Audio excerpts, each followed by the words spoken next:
Midwest অঞ্চলের lease নামে এক বোবা নারী একজন ধাত্রীর অর্থাৎ মিডওয়াইফ হিসেবে কাজ করে। সে তার স্বামী এলি এবং তাদের 2 সন্তানকে নিয়ে বসবাস করে। ম্যাথিউ হলো এলির আগের বিয়ের ছেলে আর স্যাম হলো লিজের নিজের সন্তান। একদিন গির্জায় এক নতুন ধর্মযাজককে স্বাগত জানানো হয়, যাকে শুধু রেভারেন্ট নামে ডাকা হয়। তিনি যখন মিথ্যা নবীদের নিয়ে কথা বলেন এবং কিভাবে তারা সমাজকে ধ্বংস করে, তখন লিজ ক্রমশ ভয় পেতে শুরু করে। এলি তার খোঁজ নিলে লিজ ভ্যান করে যে সে ঠিক আছে। প্রার্থনা শেষে লিজ দেখে রেভারেন্ট আবিগেলের গর্ভে হাত রাখছে, যা তাকে আরো ক্রমশ চিন্তিত করে তোলে। এলি রেভারেন্টের সাথে নিজের এবং বাচ্চাদের পরিচয় করে দেয়, কিন্তু লিজ তাকে এড়াতে গাড়িতেই বসে থাকে। হঠাৎ আবিগেলের প্রসব বেদনা শুরু হয়, তাই তাকে আবার গির্জার ভিতরে নিয়ে যাওয়া হয়। লিজ তাকে সাহায্য করে, কিন্তু লক্ষ্য করে রেভারেন্ট তাকে গভীরভাবে তাকিয়ে দেখছে আর কিছুক্ষণের মধ্যে সে অদৃশ্য হয়ে যায়। দুঃখজনকভাবে শিশুটির মাথা খুব বড় হয়। লিজকে সিদ্ধান্ত নিতে হয়, মা নাকি বাচ্চা, কাকে বাঁচানো হবে। শেষ পর্যন্ত আবিগেলের জীবন বাঁচাতে লিজ শিশুটিকে মেরে ফেলে। বাড়িতে ফিরে এলি লিজকে সান্ত্বনা দেয় এবং বলে এটা ঈশ্বর ইচ্ছা, তার কোনো দোষ নেই। কিন্তু লিজ বলে এটা আসলে রেভারেন্টের দোষ, যদি এলি মনে করে সে কল্পনা করছে। পরের দিন লিজ আবিগেলের খোঁজ নিতে গেলে তার স্বামী তাকে ঘরে ঢুকতে দেয় না। সে বলে রেভারেন্ট ইতিমধ্যে একজন ডাক্তার নিয়ে এসেছে। সেই রাতে বাইরের শব্দ শুনে লিজ ঘুম থেকে ওঠে। হঠাৎ একটি গুলি জ্বালানায় গিয়ে লাগে। এটা নাথান, যে মধ্য অবস্থায় একটি গাড়িতে আগুন লাগিয়ে দেয়। সে বারবার গুলি ছুটতে থাকে এবং চিৎকার করে লিজের নাম ধরে রাখে। তার ছেলের মৃত্যুর জন্য সে তাকেই দায়ী করে এবং বলে তাকে নরকে যাওয়া উচিত। এলি তাকে থামানোর চেষ্টা করে, কিন্তু সে ব্যর্থ হয়। ঠিক তখনই রেভারেন্ট এসে নাথানকে শান্ত করে এবং বলে তাকে চলে যেতে, এবং সে রাজি হয়। তারপর সে আগুন নিভায়। লিজ এলিকে অনুরোধ করে তাকে ঘরে ঢুকতে না দিতে, কিন্তু এলি কৃতজ্ঞ হয়ে তাকে পানীয় জন্য আমন্ত্রণ জানায়। পুরুষেরা কথা বলার সময় লিজ অন্য ঘরে থাকে। রেভারেন্ট এলিকে বলে লিজ সিদ্ধান্ত নিয়েছে কে বাঁচবে আর কে মরবে, যা আসলে ঈশ্বরের হাতে। এলি চিন্তিত হয়ে উপরে যায়, কিন্তু লিজ দেওয়ালের আড়ালে লুকিয়ে থাকে। রেভারেন্ট জানে সে সেখানেই আছে এবং বলে সে তাকে শাস্তি দিতে এসেছে। তবে এলি ফিরে আসায় সে চলে যায়। এরপরে এলি লিজকে বকাঝকা করে, কারণ সে রেভারেন্টকে ধন্যবাদ জানায়নি। লিজ বলে তাদের এই জায়গা ছেড়ে চলে যাওয়া উচিত। তখন এলি ভাবে সে নাথানকে ভয় পাচ্ছে, তাই কয়েকদিন সময় চায় ভেড়া দেখভালের ব্যবস্থা করার জন্য। পরদিন সকালে তারা দেখতে পায় যে তাদের ভেড়াগুলোকে নির্মমভাবে হত্যা করা হয়েছে। একটি গর্ভবতী ভেড়ার পেটও কেটে তার বাচ্চাটিকে বের করে নেওয়া হয়েছে। এলি মনে করে এটা নাথানের কাজ, তাই সে ম্যাথিউকে নিয়ে শহরে যায় তাকে খুঁজতে। এদিকে লিজ স্বামীর চোখ বেঁধে দেয় যাতে সে এই ভয়াবহ দৃশ্য না দেখে। তারপর লিজ গোয়াল ঘরে গিয়ে পরিষ্কার করতে শুরু করে। হঠাৎ কেউ দরজা বন্ধ করে দেয় আর লিজ আতঙ্কিত হয়ে পড়ে। একটি ছিদ্র দিয়ে তাকে সে দেখতে পায় রেভারেন্ট স্যামকে নিয়ে যাচ্ছে। লিজ জানালায় পৌঁছানোর চেষ্টা করে, কিন্তু পড়ে গিয়ে অজ্ঞান হয়ে যায়। এদিকে শহরে এলি জানতে পারে নাথান ইতিমধ্যে চলে গেছে। বাড়ি ফিরে সে দেখে লিজ গোয়াল ঘরে জ্ঞান ফিরে পাচ্ছে। লিজ তাকে জানায় রেভারেন্ট তাকে আটকে রেখেছিল এবং স্যামকে খুঁজতে থাকে, যাকে পরে বাড়ির পেছনে বিশ্রাম নিতে দেখা যায়। সেই রাতে লিজ স্যামকে জিজ্ঞেস করে রেভারেন্ট তার সাথে কি কথা বলেছিল। স্যাম জিজ্ঞেস করে তার মা নাকি খুবই খারাপ মানুষ। সে বলে রেভারেন্ট বলেছে লিজ একজনকে হত্যা করেছে এবং তাকে ফিরে নিতে এসেছে। পরে এলি ঘুমিয়ে পড়লে লিজ ঘোড়া চড়ে গির্জার দিকে যায়। সে হাতে ছুরি নিয়ে রেভারেন্টকে খুঁজতে থাকে এবং তাকে মারার উদ্দেশ্যে, কিন্তু কম্বল ছড়ে দেখে সেখানে শুধু স্যামের পুতুল আছে। এদিকে রেভারেন্ট লিজের বাড়িতে ঢুকে সবাইকে ঘুমাতে দেখে। এলি শব্দ শুনে জেগে ওঠে এবং বাচ্চাদের দেখতে যায়। তারপর গোয়াল ঘরে আলো জ্বলতে দেখে। বন্দুক হাতে নিয়ে সে সেখানে ঢোকে, কিন্তু রেভারেন্ট পিছন থেকে তাকে আক্রমণ করে এবং বারবার ছুরি মারে। এলি জিজ্ঞেস করে কেন। রেভারেন্ট উত্তর দেয় কারণ সে তোমাকে ভালোবাসে। লিজ ফিরে এসে দেখে এলির অবস্থা ভয়াবহ। এলি তাকে দয়া করতে বলে, কিন্তু লিজ তা করতে পারে না। ঠিক তখনই ম্যাথিউ আসে এবং সে নিজেই এই কাজটি করার সিদ্ধান্ত নেয়। মৃত্যুর আগে এলি ম্যাথিউকে বলে পরিবারকে দাদা বাড়িতে নিয়ে যেতে। এরপর ম্যাথিউ গুলি করে এলিকে হত্যা করে। লিজ স্যামের ডাক শুনে বাইরে যায় এবং দেখে তাদের বাড়ি পুড়ে যাচ্ছে। পরিবারটি গাড়িতে করে চলে যাওয়ার পর রেভারেন্ট পুতুলটি তুলে নিয়ে আগুনে পুড়তে থাকা বাড়ির দিকে তাকিয়ে থাকে। এরপর একটি ফ্ল্যাশব্যাক দেখানো হয়, যেখানে একটা জোয়ানা নামে মেয়েকে দেখানো হয়। সে মরুভূমিতে অজ্ঞান হয়ে পড়ে আছে। পরে জ্ঞান ফিরে পেলে সে নিজেকে একটি বিদেশি ভ্রমণকারী পরিবার গাড়িতে খুঁজে পায়। যখন তারা শহরে পৌঁছায়, সেই পরিবারটি জোয়ানকে প্লাঙ্কের একটি সরাইখানায় নিয়ে যায়। প্রথমে সে খুশি হয়, খাওয়া দাওয়া আর মানুষের সাথে কথা বলতে পারবে ভেবে, কিন্তু খুব শীঘ্রই সে বুঝতে পারে এটা আসলে একটি পতিতালয় এবং তাকে বিক্রি করে দেওয়া হয়েছে। জোয়ানা পালানোর চেষ্টা করলে দেখে পরিবারটি ইতিমধ্যে সেখান থেকে চলে গেছে আর প্লাঙ্ক তাকে আটকে বলে এখন থেকে এটাই তার থাকার জায়গা।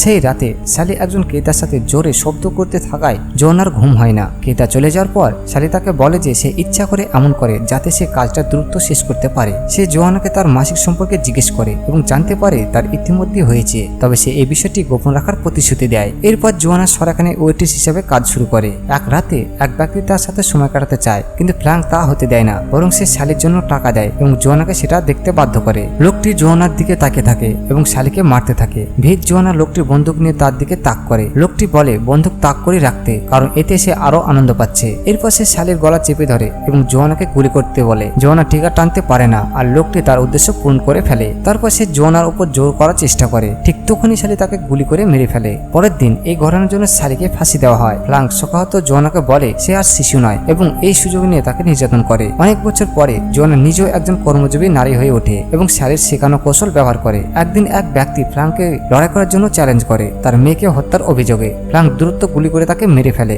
কিন্তু জোয়ানা জানালায় একজন লোককে দেখে বুঝতে পারে ফ্র্যাঙ্ক প্রতারণা করেছে, সে অন্য কাউকে দিয়ে গুলি করিয়েছে। ফাঁকা সময়ে জোয়ানা তার সেরা বন্ধু লিজের সাথে সময় কাটায়, যেও একই কাজই করে। তারা দুজনে একদিন এই খারাপ শহর থেকে পালানোর স্বপ্ন দেখে। এক ব্যস্ত রাতে এক ব্যক্তি লিজকে বিরক্ত করতে থাকলে লিজ তার জিভায় কামড় দেয়, কিন্তু লোকজন ক্ষুব্ধ হয়ে লোকটিরই পক্ষ নেয়। রাগান্বিত ফ্র্যাঙ্ক শাস্তি হিসেবে সবার সামনে লিজের জিভা কেটে ফেলে। কিছুদিন পর ডাক্তার লিজকে তার ক্ষত সামলানোর উপায় শেখায়, যেহেতু সে আর কখনো কথা বলতে পারবে না। ডাক্তার তাকে সাইন ল্যাঙ্গুয়েজ শেখার জন্য একটি বই দেয়। জোয়ানা লিজের সাথে এই ভাষা শেখে যাতে তারা কথা বলতে পারে। যখন সে যথেষ্ট শিখে, লিজ বলে সে ফ্র্যাঙ্ককে হত্যা করতে চায়। একদিন বিকালে তারা শহরে গিয়ে এক ঘটকের সাথে দেখা করে যে লিজের জন্য একজন পাত্র খুঁজে পেয়েছে। তার নাম এলি এবং তার আগে থেকে একটি ছেলে আছে। লিজ প্রস্তাবটি গ্রহণ করে এবং জোয়ানাকে তার সাথে যেতে বলে যেন তারা বোন সেজে থাকতে পারে। তারা সরাইখানায় ফিরে এসে জিনিসপত্র গোছাতে শুরু করে, কিন্তু ফ্র্যাঙ্ক সব মেয়েদের ডাকে, কারণ এক গ্রাহক পুরো দলের জন্য অনেক টাকা দিয়েছে। সে গ্রাহকটি হলো সেই রেভারেন্ড, যাকে দেখে জোয়ানা ভয়ে কেঁপে ওঠে। সব মেয়েরা তার সামনে আসে, কিন্তু জোয়ানাকে দেখে সে শুধু তাকে বেছে নেয়। ঘরে গিয়ে রেভারেন্ড জানায় সে জোয়ানাকে চেনে এবং তাকে অনেকদিন ধরে খুঁজছে। সে বলে সে অনেক পাপ করেছে এবং এর জন্য জোয়ানাকে দায়ী করে। এখন তাকে উদ্ধার করতে হবে। জোয়ানা দূরে সরে যেতে চাইলে রেভারেন্ড তাকে বেল দিয়ে মারতে শুরু করে। চিৎকার শুনে লিজ ছুরি নিয়ে ঢুকে এবং রেভারেন্ডের মুখ কেটে দেয়। রেভারেন্ড তার হাত ধরে ছুরিটি তার বুকে ঢুকিয়ে তাকে হত্যা করে। এরপর সে ঘোষণা করে জোয়ানাকে সে নিয়ে যাবে, কিন্তু জোয়ানা ছুরি তুলে তার গলায় আঘাত করে। তারা মনে করে সে মারা গেছে। জোয়ানা ঘটনাটিকে এমনভাবে সাজায় যেন তারা একে অপরকে হত্যা করেছে। সে রেভারেন্ডের সোনায় ভরা থলি নিয়ে যায় এবং তারপর ঘরে আগুন লাগিয়ে দেয়। এরপর সে ডাক্তার কাছে যায় এবং সাহায্য চায়। ডাক্তার তার জিভা কাটতে রাজি হলেও শেষে তার করতে পারে না, তাই জোয়ানাকে নিজেই তা করতে হয়। তারপর এলির পাঠানো গাড়ির জন্য সে অপেক্ষা করে। সে লিজ সেজে বসে থাকে যাতে সে এলিকে বিয়ে করতে পারে। আরেকটি ফ্ল্যাশব্যাকে দেখা যায় আরো আগের একটি ঘটনা, যেখানে মরুভূমিতে স্যামুয়েল কিছু লোককে হত্যা করছে। শেষে একজন পালাতে গেল, তাকে সে মেরে ফেলে। ঘোড়ায় চড়ে যাওয়ার সময় সে দেখে উল্ফ এখনো বেঁচে আছে এবং তার দিকে বন্দুক তাক করে আছে। সেই রাতে গির্জায় জোয়ানা প্রার্থনা করছে। প্রকাশ পায় রেভারেন্ড তার বাবা এবং প্রতি রাতে সে তার মা আন্নাকে মারধর করে। পরের দিন সবার সামনে সে আন্নাকে অপমান করে। কিছুদিন পর জোয়ানা নিজের শরীরে পরিবর্তন টের পায় এবং রক্ত দেখে সে ভয় পায় এবং তার মা তাকে বোঝায় এটা একটা স্বাভাবিক ঘটনা, কিন্তু রেভারেন্ড তাদের দেখে ফেলে এবং জোয়ানাকে পরিষ্কার হতে বলে।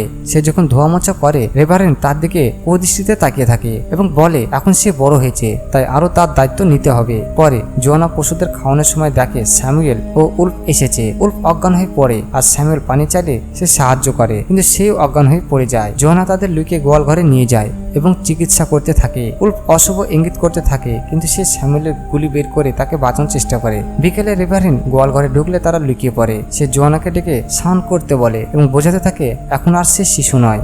আন্না এই কথা শুনে বুঝতে পারে যে বিষয়টি কতটা ভুল, কিন্তু রেভারেন্ড তাতে কিছুই মনে করে না। সেই রাতেই আন্না তাকে খুশি রাখার জন্য নিজের মতো করে তাকে আকৃষ্ট করার চেষ্টা করে, যেন তার মনোযোগ জোয়ানার দিক থেকে সরে যায়, কিন্তু রেভারেন্ড তাকে প্রত্যাখ্যান করে। কিছুদিন পরে আন্না জোয়ানাকে পশু জবাই করা শেখায়, যা স্যামুয়েল গোয়াল ঘর থেকে দেখছিল। জোয়ানা এটা দেখে মানসিকভাবে ভেঙে পড়ে এবং লুকিয়ে পড়ে। এদিকে আন্না বারবার তার স্বামীকে জোয়ানার দিক থেকে অশ্লীলভাবে তাকাতে দেখে এবং প্রতিবাদ করে। রেভারেন্ড তাকে থাপ্পড় মারে, তবু আন্না তাকে অসুস্থ মানসিক বলে দোষারোপ করে। ফলস্বরূপ রেভারেন্ড তাকে সবার সামনে বেল দিয়ে মারতে থাকে, যা জোয়ানা দেখে ফেলে। যখনই তার বাবা মা বাড়িতে থাকে না, জোয়ানা গোয়াল ঘরে থাকা লোকদের খাবার দেয়। একদিন উল্ফ বাইরে যায় এবং স্যামুয়েল জোয়ানার কাছে দড়ি চায়। কিছুক্ষণ পর স্যামুয়েল সেই দড়ি দিয়ে উল্ফকে ফাঁসিতে ঝুলিয়ে হত্যা করে, আর জোয়ানা সব দেখছিল। উল্ফ পাল্টা গুলি চালানোর চেষ্টা করলেও সে ব্যর্থ হয় এবং সে মারা যায়। এরপর তার দেহ পশুদেরকে খাওয়ানো হয়। স্যামুয়েল জোয়ানাকে বলে সে বাধ্য হয়েছিল উল্ফকে মারতে, না হলে উল্ফ তাদের মেরে ফেলতো। সে জোয়ানাকে আরো শক্ত হতে এবং তার মায়ের মতো মতো নরম না হতে পরামর্শ দেয়। এদিকে শহরে রেভারেন্ড এক লোহার কারিগরকে দিয়ে একটি বিশাল ধাতব যন্ত্র বানায়। এই যন্ত্রটি আন্নার মুখে পড়িয়ে দেয়